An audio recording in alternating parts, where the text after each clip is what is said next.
to no one's surprise, the Sharks lose, but I think they try to do it a little bit in epic fashion, giving us that little bit of tease and then lose in the sharkiest of shark ways. But anyhow, we're going to talk about all of that and more on this edition of Teal Town, USA After Dark.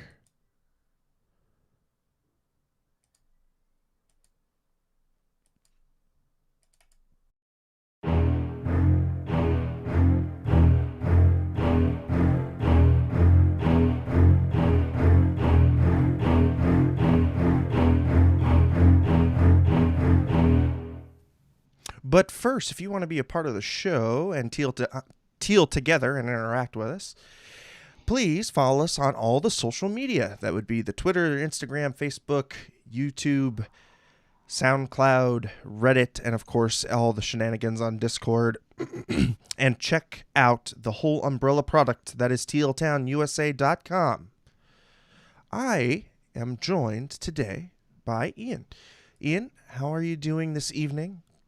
Initial takes on this rewind, or what do we call a rerun? I it's great. It's amazing because like so many good things happened tonight. One, we got to watch, like, it was still an entertaining game, right? And they lost, so Team Tank. Two, the broadcast cannot talk about playoffs for the rest of the year now that they are mathematically eliminated. Thank God for that. So I mean, look, at a lot of good things happened tonight. A lot of bad things happened tonight, and Martin Jones happened tonight. So yeah. Oh my goodness. Yeah. I mean, I feel like, I've been on an emotional roller coaster lately. I feel like this one was an emotional roller coaster, and the team just doesn't know what it wants to do at any given moment. I feel like it's just five dudes skating out there. You know what I mean? It's just five dudes. They'll play with each other if they want to, but most of the time it's just the five dudes skating on the pond, doing their thing. Yeah. No, I mean, it started off really bad. Like when the game first started, I was concerned because but after they got the Kane goal, which is really, really nice. Right. Colorado really controlled play for the rest of that period. And I was like, oh, this is going to be a long night. Like this game of the trilogy so far, I thought this was the most entertaining of the three games that they played. But if it stayed like it was in the first period, that would not have been the case at all, obviously. Right. No, I agree with you. I think that the Sharks overall put up, a better effort in the second period. I think that they came and executed a little bit better in the offensive zone. Just how the broadcast was really, gushing over Barabanov. I thought he had a really good game, and I think for me at least, this is kind of maybe opened my eyes to a extension for him, or trying to keep him in the fold somehow. I don't know, coming from Toronto and then coming to San Jose, he might want to be out. He might not want to come back because, going from a hockey media market to here. Now, if he digs the area or whatever and Doug can, do his magic, I hope that he would stay. But what are your thoughts on him and maybe the shot at the Sharks being able to keep him? I think it's good, right? I mean, the Sharks have given him a chance to play NHL games, and I don't foresee him coming in at a steep price. So I think he's obviously made an impression on the coaching staff. And I don't think the coaching staff is going to be just done after this season because, I've said before, like, how many coaches does Doug Wilson get to fire in 3 years? Right. Right. So I think he's made a strong impression. I really like this play. I feel like he reminds me, and I know some people are going to be like, oh God, this is the worst thing Ian's ever said, but he reminds me a lot of like early Donskoy. Yeah. Like Donskoy's early games with the Sharks, seemed to just be involved in everything, right? He just has a motor that just keeps going and going and going like an Energizer bunny. I think Like a he's little bit more involved in everything. creative. I feel like Yes, okay, yeah, he's for sure. But I feel like early Donskoy, like why a lot of people really like Donskoy at the start, because he just seemed like he was involved in everything. yeah. Anytime things were going well for the Sharks, it seems like Barabanov's in the mix there. And obviously, and look, he's playing on a great line too. That playing with Hurdle and Kane certainly helps. Yeah. I'm not trying to take anything away from what Barabanov has done, because he's been really good. But obviously, being on that line, they've really clicked. So I feel like, he's a guy that I think he's made an impression. And I think, look at if he's going to stick around, and he obviously doesn't want to be in the AHL, you could do a lot worse than signing again with the Sharks, because I think he has a good chance to make this team out of camp next year. Yeah, I mean, I think he's got a better than good chance. And right now the Sharks need to take stock of what they have, and I think he's a piece that could be useful going forward. So we'll see. Hopefully the Sharks can get something figured out, and whoever's going to be running the team, we'll take a look. But Rob, thank you for the super chat donation. Jones is out of here. He should Yeah, be. he should be. SG 2021. Thank you for your donation. How can the Sharks bounce back from today's loss? Well, I think we actually have to talk about how will this franchise bounce back from the year, right? I think, as Ian said, this marks officially the end of the Sharks' playoff chances. Mathematically, they are eliminated. So I believe that we can, kind of have a little bit of a postmortem now, now that it's kind of, in stone. Burge, thank you. Do any of you guys, including Pucknologist, have any doubt that Doug Wilson's come back next year? Also, is Hasso? Oh, also since Hasso is stuck in Germany? Question mark. Yeah, I look, here's the thing, right? And I've pontificated on this a bajillion times, but the thing, I don't foresee anything happening to Doug Wilson, at least not after this season. I think if Hasso was going to do something, like what I would like, this offseason is going to tell us a lot about the Sharks, in my opinion, especially about Hasso Plattner as an owner. Because if I'm Hasso Plattner at this point, I'm bringing in a guy that's parallel to Doug Wilson in the hockey side of things. Because right now, Doug Wilson is Hasso Plattner's hockey guy.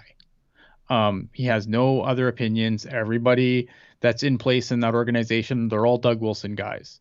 Right. So, if I'm Hasso Plattner, I make that seat a little warmer. I bring in a parallel guy. I don't think he's going to just completely gut the front office and just, I mean, he might, but I don't see it. I don't feel like that's going to be what happens. It's like Um, it's kind of like the Brian Burke like fix it, right? Where he goes on top of Tree Living over in Calgary, or then he goes on top of where's he at now? He's a Penguins, right? I think he's like some kind of he's this vice president of hockey ops over there. So it's like right. you bring somebody above him to kind of Or like parallel. or You parallel. bring someone who's on a parallel level, but you bring in a guy who you're going to get a second opinion from. And then that way, if the domino does fall, then you have something set up. The problem with the Sharks right now is that if you fire Doug Wilson, they're all still Doug Wilson's guys. So how much is going to change by just firing Doug Wilson or promoting Doug Wilson out of his job, which is more likely what's going to happen. Right. We did go over the idea of the promotion and who would then kind of take up the spot. But then again, you're absolutely right insofar as the team has a lot of Doug Wilson guys, including his son, right? Who is apparently the heir apparent. And it's like if you bring somebody to replace Doug in that GM spot while Doug goes upstairs, is that a slight to his son in some kind of way? I would hope not, but No, then I don't again, think so. I I'm don't just know, saying but that that's the there's all problem, these kind right? of Like, ties. but Exactly. my The problem concern is is with the Doug ties. Wilson going up, like, say you promote Doug Wilson out of his job because those are all Doug Wilson guys. How much influence is Doug Wilson still going to have over that old process? That's my concern.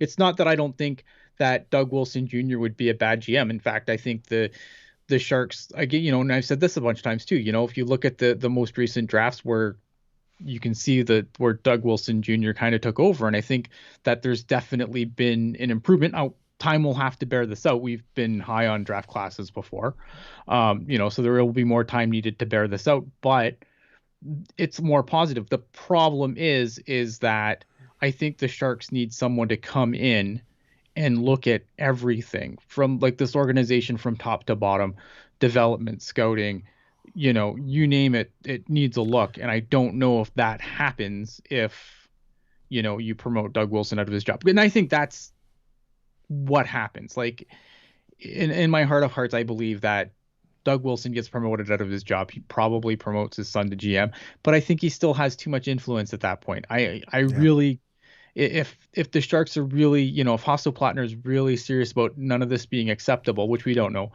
because Hasso doesn't really speak up. And I don't think I don't believe that it's that Hasso doesn't care. I think he cares. It's hard because again, like this organization doesn't really say much Hmm. ever.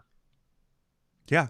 So it's really hard. Like right now, like we could sit here, we could, go up and down saying this is what should happen, but I have no idea what's gonna happen next year. Why? Because this team never says anything. Yeah. So who knows what the plan is?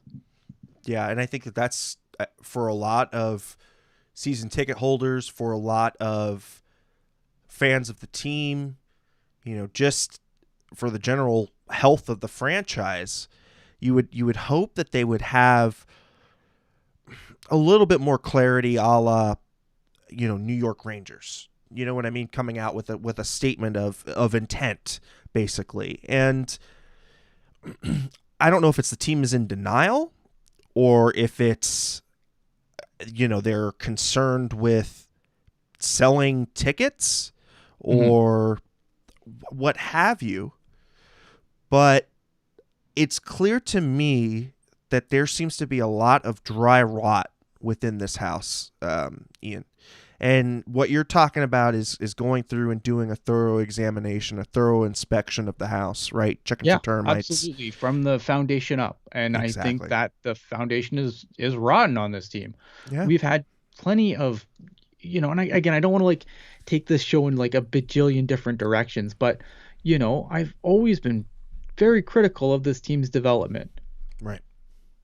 And drafting to an extent, but I mean, you have to develop the players you draft, right? And the Sharks have had a hard time with that. Any player that has spent, like spending too much time, it was, Worcester before, and now the Barracuda, you spend too much time down there, you're done. Yeah. Yeah. And oh boy, I mean, we're talking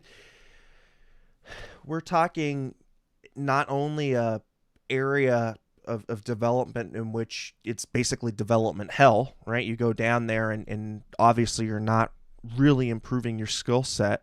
But then when you do come up to the big club, you have dysfunction, right? Yeah. And so it's like a damned if you do, damned if you don't. I think for the Sharks' young prospects, the best thing to do is keep them in their junior leagues or whatever and try not to expose them to the organization yet. But I I think, like you had said, it's time for a systematic inspection of everything. But do I think that that's going to happen? I honestly don't think so.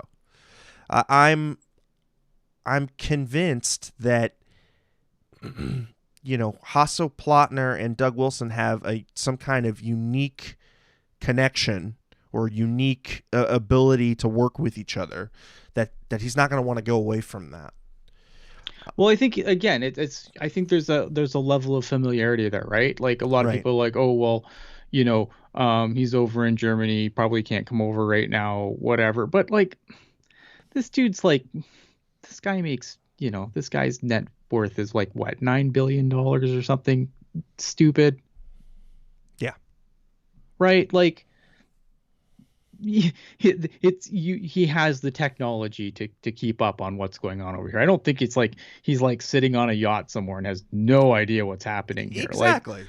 there's like, and I'm not trying to defend him. I just think that this idea that, it's just like he just doesn't care. Like I don't think that's the case. I just think it's hard to I understand why this happens because again, it goes back to what I said.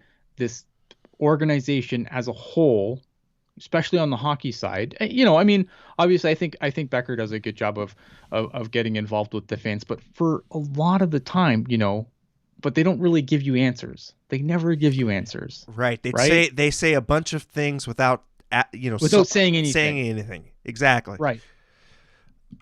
And Eh, yeah, so I guess kind of going from there, then we kind of analyze the top, and we both feel pretty similarly around this. So let's go into the next layer in the players themselves and the players that are on this team and like it or not have contracts that dictate that they will stay on this team. Going into the off season, I think everybody has circled Martin Jones's name with a bullseye, and for sure. I think tonight's performance is the final whack in that coffin. It really should be at this point, right? I mean, at this point now that they can't even joke about or pretend that oh, we're actually trying to make the playoffs, so we gotta start our best guys and do this and this and this. Like now that whole freaking charade is finally over, call kids up. Who cares? You got like what? How many games left? 4 or 5? 6? Four. Four, even better. You have 4 games left. Like, who cares at this point, right? Just play kids, see what you have, whatever. Martin Jones, look at the thing that really annoys me with the Martin Jones discourse, because I get a lot of like, because I've been on this, Martin Jones needs to be bought out. I've been on this train all year. Yeah. And the one response I always get is, oh, well, you think that's going to solve all the problems? No, I don't think that buying out Martin Jones is going to solve all the problems. But it solves a problem. Like, don't you have to start somewhere? Like, there's not going to be one move that go, bang, this team's a contender now, right? Like, that is not going to happen. So you have to start somewhere. And that, to me, is the most logical place to start. Does the bio penalty is it amazing? It's not great, but it's not terrible. Like Seattle's not taking Martin Jones, right? Like No, I think there was a report that they were looking at um, the one of the Senators' kids. like Yeah. apparently people think that people think Seattle watches as much hockey as Hasso Plattner apparently because they think that Jones is oh well, maybe Seattle take Jones. Seattle's not taking $6 million, well not quite 6, but close enough, like of Martin Jones. Give me a break. Uh, SG 2021, I think you'll get from both of us and appreciate the donation. Uh, Absolutely. I don't think that playoffs are realistic for the next 3 years. That's me being optimistic. I mean I don't think that there's a solution for next year for sure. Like yeah, I don't see it. I don't know. I mean, I it's hard to say because like there's so much like next year will kind of give us an idea of what the hell's going on with this team. I don't want to prognosticate longer than next year because I think next year is going to be a vital turning point. They're going to decide what the hell they're doing. Ideally, hopefully. Right. They're either they're going to stay the course, which then yes, I agree with you. Then they are not going to be contenders for a while, or B, they're going to start moving bricks around and hopefully, trying to plug some holes, and then maybe they can turn around it quicker. Is it very likely? No, I don't think so. And I think that there's going to be problems in the Pacific Division that are going to be problematic for them. I think there's going to be teams that are going to start rising soon, that are Or going to have start not coming out of already. their rebuilds. Or Yep. yeah, they're going to come. There's teams that are going to start coming out of their rebuilds. There's a team in LA that I think is going to be scary in a couple years. I think they're going to be scary next year. To They be might be. to be frank. If they play Byfield a little bit more and, they're a little bit more consistent from their young guys, oof, that's that. And then still have Kopitar, who's, a serviceable 2-3 in this stage of his career. Like, Yeah. yeah, it does not look good. So, Yeah. I mean, again, I want to see what happens. Like, there's nothing that they can do in this offseason that's going to right the ship. right. Yeah. There's not one cure all during this it's one. going to be times like, ideally this team should go into a rebuild, but those contracts are going to make that very, very difficult. Yes. Jerry F, thank you. Special shout out. He used the Venmo. So if you guys have already, check that out. It's at Teal Town USA on Venmo.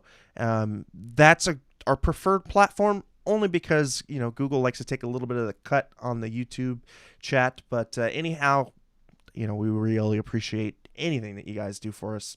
It goes right back into the show, and we're happy to do it for all of you guys and gals. And we'll kind of keep breaking this thing down. Well, I guess we have a game to kind of go through, so let's just quickly run through it.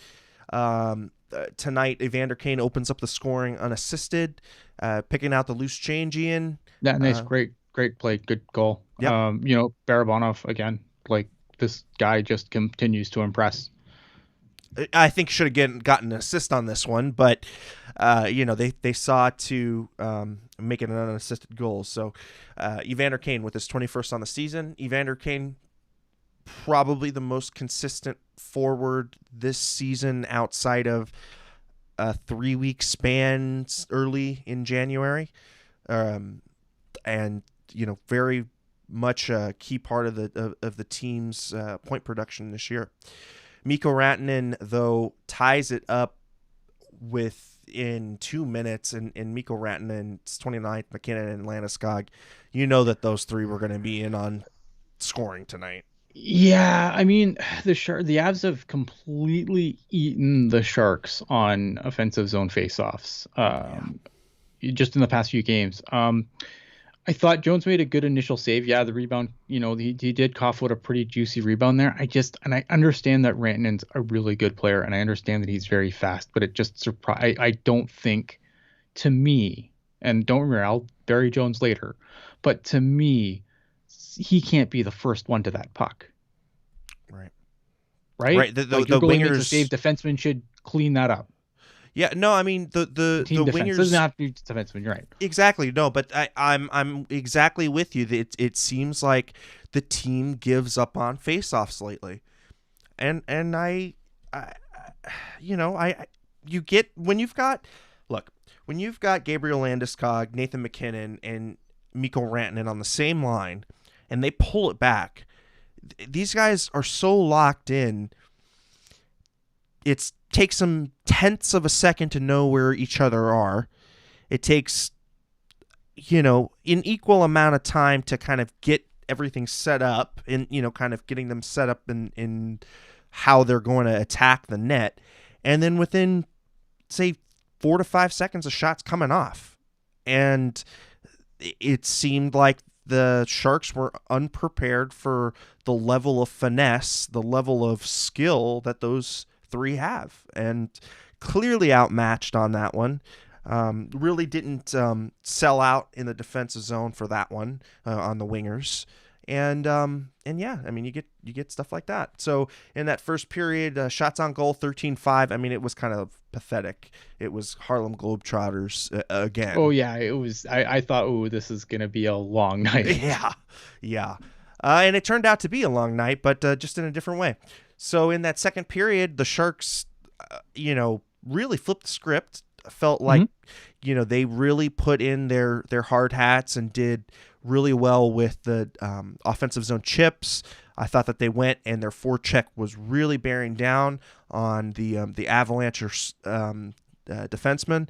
And you can kind of pin them back. They're kind of a little bit more offensively oriented. So if they don't make that first outlet pass, they kind of start to, circle around in their own zone a little bit, that you can get them running them in their own zone. And I think the Avalanche got a little complacent too. I mean, you know what I like. Those 2 games in Colorado, they toyed with the Sharks. Yeah.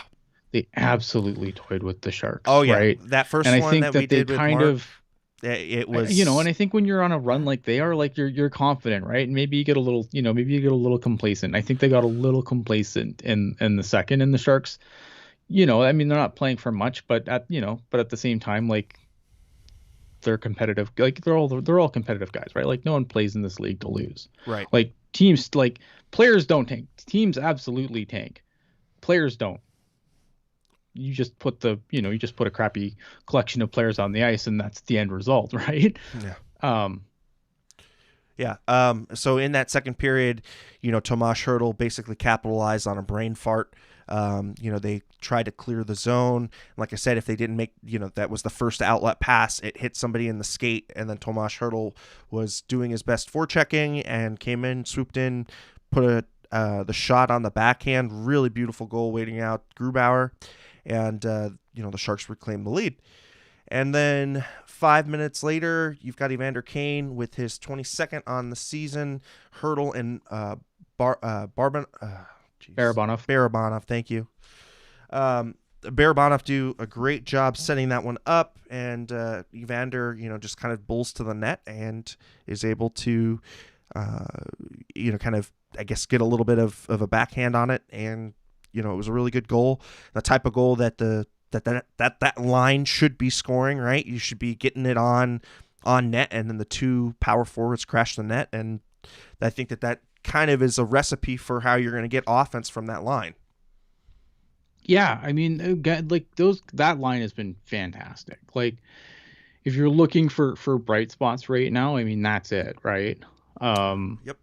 and those guys, I think Barabanov's going to be a guy that probably comes back. I think the Sharks are going to want to bring him back. I don't think the number is going to be too high where they can't.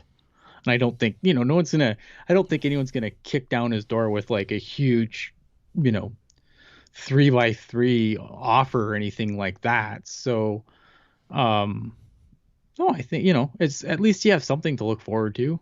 Yeah. But then going into that third period, I mean, they poked the bear. Valery Nichushkin, a minute and 18 seconds in, scores a goal. It gets them within one.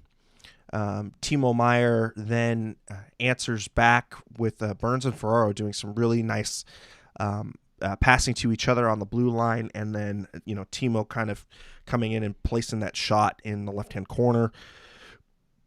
Good to see Timo get on the board, but man, talk about a guy who has been inconsistent this year, going from vilified to whatever to now I don't know what the hell he is.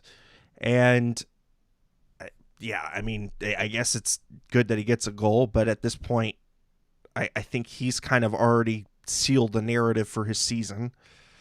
Yeah, I mean, look, it hasn't been a great season for Timo Meier, but I think that, and I'm not trying to like make excuses for him or anything No. because like I think, his shooting percentage is down. He has made some really questionable. He's shot from really questionable places this season, I think. And I feel like that's kind of been Timo's thing when things stop going well, he just starts shooting from everywhere, which works in the queue, but it doesn't work in the NHL.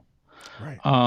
And you know what? Like, I think it needs to be said. Timo Meier is not a guy who's going to drive play by himself. And the fact that Logan Couture hasn't been Logan Couture for large stretches of the season, that has to have some effect on Timo Meier.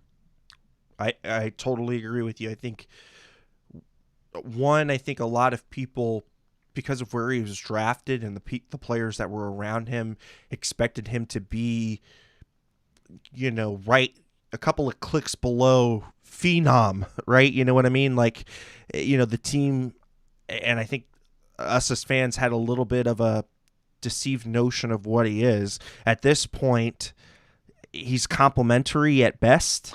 I think he's better than this. Like, I do think he's better than he's been this season. He's a better player than this. I do believe that. Problem is, and I know Jerk's gonna yell at me in the chat, but this is a guy who could just sign a $10 million qualifying offer this summer, and he's not that good. and he's even at his best, he's not that good. Right. Right. And that is the cloud hanging over Timo Meier. Is not only is it like, I know a lot of people want to launch him into the sun with Jones. I don't think that's the play. I mean, if you could trade, if you can get value back from him in a trade, then maybe you consider that.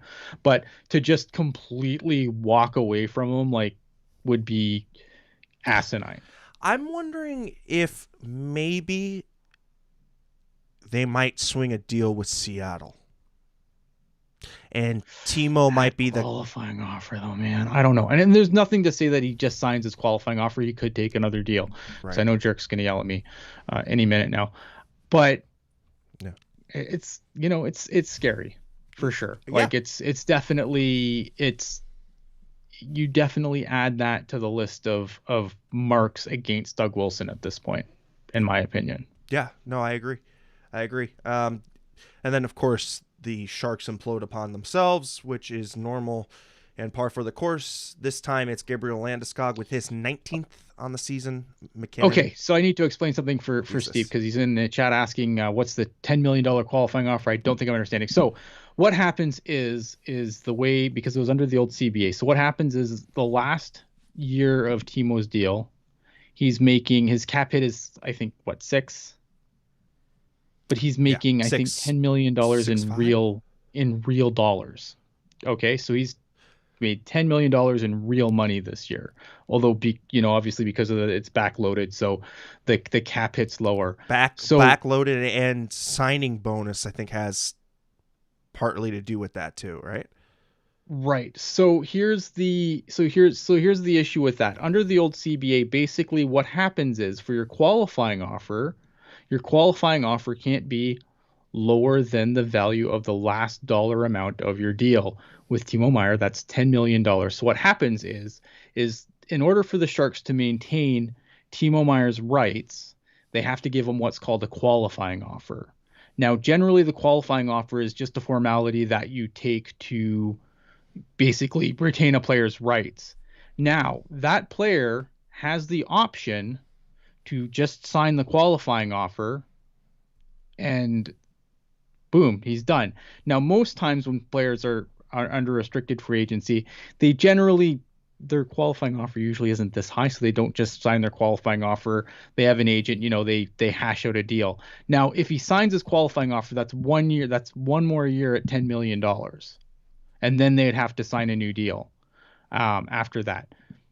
The problem is if you're, again, now this isn't to say this is going to happen. Timo Meier could, not be a dick and, say, okay, I'll negotiate down to something and get more years, obviously, right? Because if you're an NHL player, you can take the $10 million up front for 1 year and then really burn the bridge, completely poison the well.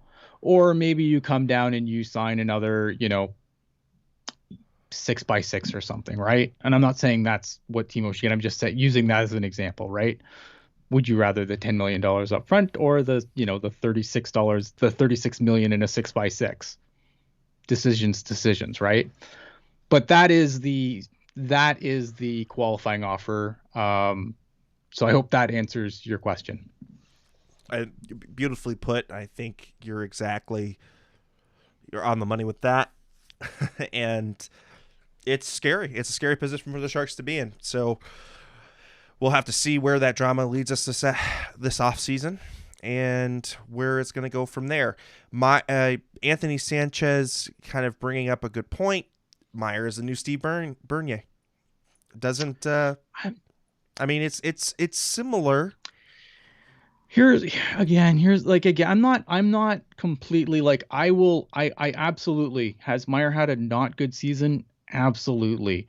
But like, I'm not completely ready to write him off yet. Like, but that's the problem, right? I don't know. I'm not completely ready to completely write him off at this point. I think that, yes, he's had a bad year, but a bad year is not a bad career make.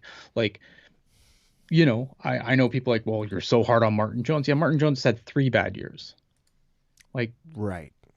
Like, exactly. We've had enough, we have enough information now. Like, this could be a one-off for Timo Meier, and then, who knows? Like, I'm hoping, like I like Timo Meier. I hope that next season he comes back and he's great. But, if this continues, then yeah, then you got to obviously be concerned. Exactly. Exactly. Um, so So after the so so AJ saying who would give him 10 million though. The problem isn't that someone else would give him 10 million. The problem is that by not giving Timo Meier a qualifying offer at 10 million, his $10 million qualifying offer, you make him an unrestricted free agent, which is at this point for a guy that young and who's done what he's done, like that's absolutely brutal asset management at that point. Like it's a rock and a hard place for sure, but you can't just lose him for nothing. You can just make him a free agent and let him sign anywhere else. Like it's just terrible asset management. right. Mm. I mean, but I guess they could make him an unrestricted free agent and then circle back to him, right? But I mean, that's a hell of a gamble. But That's a hell of a gamble. exactly, exactly. Because I think if you made Timo Meier an unrestricted free agent, someone's going to roll the dice. Someone with more cap space than you is going to roll the dice. Yeah. Or he could be an offer sheet candidate, maybe.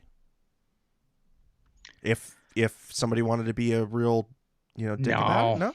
no, because what are you gonna offer him that's better than 10 million on his qualifying offer? That's true.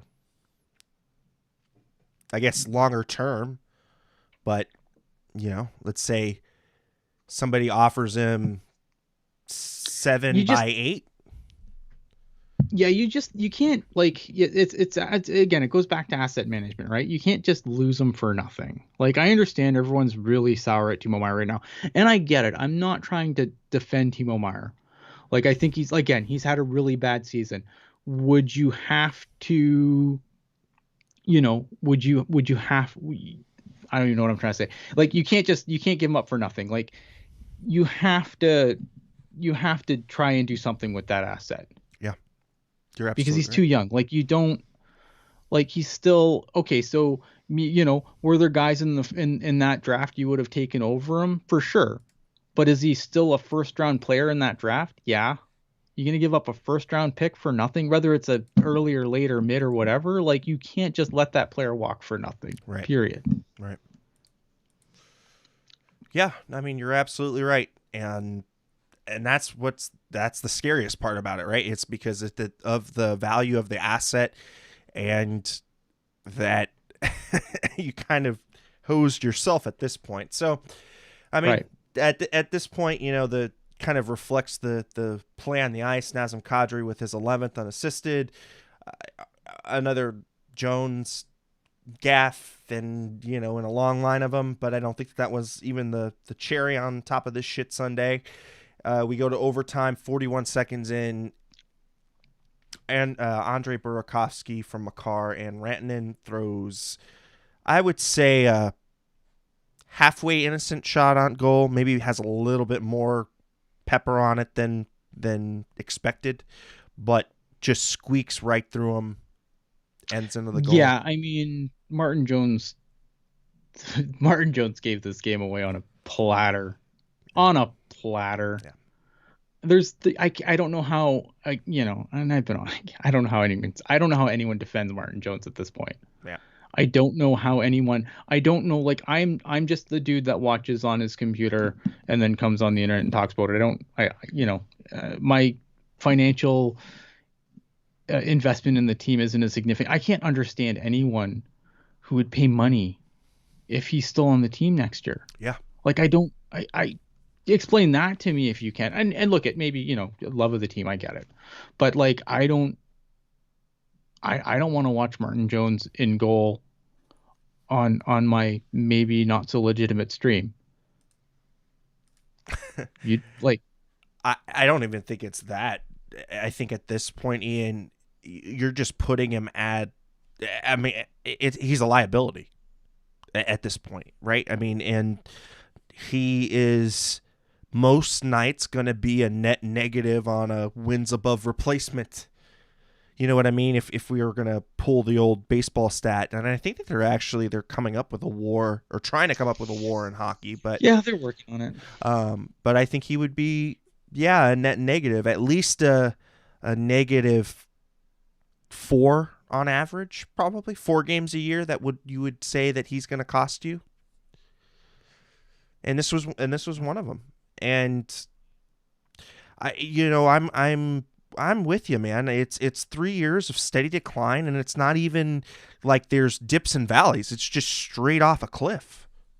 And yeah, and it's like, I mean, there's been a couple peaks, but I find the peaks get smaller and smaller every year, and the valleys get wider and wider. They're there still. Yeah, but I mean, show me a goalie who doesn't do that, right? Yeah, you're right. I think the guy that I would hold up for longevity. Chances are that goalie's not making $6 million. No. I mean, Tuukka Rask is the guy that I would say, right? And Tuukka's definitely not making $6 million. So he's more than that. Fleury's more than that. So I mean, outside of the top 5 or 6 goalies in the league, it's a lot of variation from year to year. League average goaltending would make such a difference. And right. And there's a good question in the chat. Okay, you let Jones go. Where's the money coming from? You're not, again, you can't fix everything in one summer, right? But you can find a stopgap until you find that guy and arrange things around so that when that guy becomes available, you can strike. That's what you do. Yeah. But in order to get to that point, you got to start moving guys around. And yeah, you're going to have to plug in some stopgaps. And yeah, it's, again, there's no easy solution here. There's no flip a switch and this team's a Stanley Cup contender again. Like, it's going to take time, but you have to start making the moves to do that. You can't just, woe is me, ride it out until, and keep doing the same thing over and over again. Again, league average goaltending, 9-10 save percentage would make such a difference. Oh yeah. Would make such a difference. It would have been the difference tonight, but again, the Sharks continually, shoot themselves in the foot, and this is the result. So, with that being said, we are running a little long on time. We're at 41 minutes, so let's get this wrapped up. I'm going to throw it to Puck Guy, who was luckily able to make it to the tank tonight. Had a little bit of an update for us, and we will get out of here after that. So let's see if Landy can get this going here. Okay, let's pull it up from the desktop, and here's Puck Guy. All right. Hey, Landy. Hey, Ian. Puck Guy here at the Shark Tank. As an experience, that's to say the least, to be back in the tank the first time in nearly 15 months with all the social distance guidelines and everything going on here. Unfortunately, just an absolute classic collapse by the Sharks tonight. But the crowd was into it. Really, I just want to throw out something. I've been messaged on Twitter, and I've been correct. For some reason, I keep thinking that Timo's deal's up this year. He has 2 more years left on his deal before his $10 million qualifying offer. So that's a problem to kick down the road a little longer. So maybe you can make a move there. But overall, the experience, well thought out, well maintained, socially distanced, and everything. There's so many guys up this year. Really I just thought he was one of them. But nope, just the rest of the team. All the guidelines really seriously here, and it was easy to get in, easy to get out. Unfortunately, a good game just gets spoiled by a horrific overtime goal, which I know you guys are going to be talking about. So with that, Puck Guy reporting from the tank. If you haven't gotten a chance to get if you're able to wear a mask in the game, come on down. I would highly suggest it. So with that, I'll send it back to you guys. Have a good one. Thank you, Puck Guy, and I'm sorry for I cannot hear Puck Guy. I'm sorry. Oopsie. Yeah, we tried to pull him up, but I guess that's our overlay. So at least we got the audio from Puck Guy, so that's nice. Basically just kind of telling us that it was a good experience, kind of easy to get in and out, but frustrating game for sure. So Ian, let's get your final thoughts and where the people can find you, And yeah, what are you doing these days? Not a whole lot. We got to reach around. We got the Venmo. Got to do it. Yeah. We got a Venmo. Okay, so we got to do a reach around. All right, let's pull that up. Have the goddamn common courtesy to give him a reach around. Okay. Well, I guess we're going to go ahead and do this the right way. Ian, you want to start us off with the scores tonight? Yeah. All right. So, let's start in Florida beats the Dallas Stars 5-4 in overtime. Dallas is trying to get back into the playoff hunt, and they've done a really hell of a job there, but they're in a complete dogfight with Nashville, and that loss definitely doesn't help. I mean, a point helps, but a win would help more. Buffalo gets a rare win in New York, 4-2 over the Islanders. Boston Bruins shut out the New Jersey Devils 3-0. Washington, New York, crazy ass game there. Washington wins 6-3, but no one's going to be talking about that game, obviously. Tom Wilson just loses his mind, goes absolutely berserk. Elliot Friedman tweeted out just before we went on air that that they don't think that Panarin is going to be playing again for the rest of the season, whether that's including playoffs or not. I'm not sure. But like Tom Wilson, Jesus, like, oh, this guy needs the Raffi Torres treatment. Yeah. I think, you got away with you got away pretty cleanly on the last little incident at the beginning of the season, and now you get this. I don't see a pathway out of a long suspension. Yeah, it's got to be. I'm setting I think someone. I put out a thing like what would be the over under, and I feel like someone tweeted 10-5, and I think that's a good place to set the over under. So place your bets. I'm taking the over. Philadelphia having an absolutely dreadful season. 7-2 victory over the Pittsburgh Penguins. So even when you're having a crappy season, it's always nice to beat your rivals. Philly did that convincingly. Carolina, who I think is going to be that playoff, like the Central playoffs, that's the ones I want to watch, man, because those are going to be some games. Carolina beats the Chicago Blackhawks by a 5-2 score. Nashville picks up the win over Columbus in overtime to obviously help keep their margin over the Dallas Stars, trying to hold on to that last playoff spot after being a complete disaster early in the season. Montreal beats the Leafs 3-2 in overtime. Ottawa beats Winnipeg 2-1. St. Louis 3-1 over the Anaheim Ducks, which is why the Sharks are now eliminated, and they are, I mean, as long as they don't completely crap the bed, they should put Arizona away in a couple of games too to secure that last spot. And the Minnesota Wild beat the Vegas Golden Knights by a score of 6-5, and that is your wraparound. Oh yeah, we also forgot the Kings and Coyotes. The Kings beating the Coyotes 3-2, which 2 games, yeah. Which I think, like you had said, combined with that win from St. Louis, we're starting to hear the hammer being put down. Yeah, the Coyotes are done. And Edmonton, Connor McDavid has 22 points in the last 7 games. I thought my point totals were silly when I play NHL 21, but apparently Connor McDavid does it in real life. So amazing. Like, the guy's going to probably hit 100 points, and it's just stupid. I don't think anyone's done that much.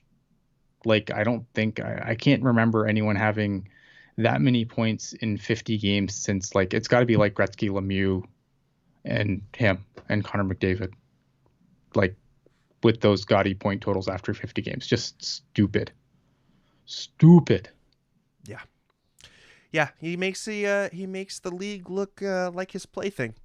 So anyhow, in case if you missed it, you can catch us on all of the social media venues, that being Apple Podcast, Google Play Store, the YouTube replay, of course, SoundCloud, Spotify, TuneIn, iHeartRadio, and always at tealtownusa.com. I am Eric Landy, and I'm here to tell you to keep it real, to keep it teal, to keep it real teal. Thank you, everybody, and have a great night.